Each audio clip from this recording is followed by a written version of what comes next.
Bonjour, aujourd'hui dans le coin langue, nous allons revoir le Present Perfect Simple. Comment former le Present Perfect Simple? Dans une phrase positive, on utilise la structure sujet plus have ou s à la troisième du singulier plus le participe passé. You have lost your keys. Dans une phrase négative, on utilise le sujet plus have not, souvent abrégé en haven't, ou has not, hasn't, plus le participe passé. You haven't lost your keys. Dans une question, enfin, on utilise la structure have ou has plus sujet plus le participe passé. Have you lost your keys?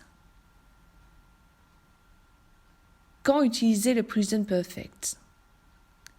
Tout d'abord, pour parler d'une action dans le passé qui a un effet sur le présent. I've lost my keys, so I can't get into my house. Mais aussi pour parler d'une action ou période de temps qui n'est pas terminée.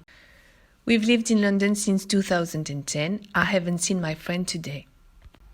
Les indicateurs dans ce genre de phrase sont since, for, today, this month, etc. On l'utilise également pour parler d'une expérience de vie passée sans préciser quand c'est arrivé. Have you ever been to Australia? Les indicateurs dans ce genre de phrase sont ever, never, already, yet, before. Enfin, on l'utilise pour parler d'un fait récent qui vient d'arriver. We have just arrived. Les indicateurs sont ainsi just, recently, etc. Comment traduire le present perfect simple?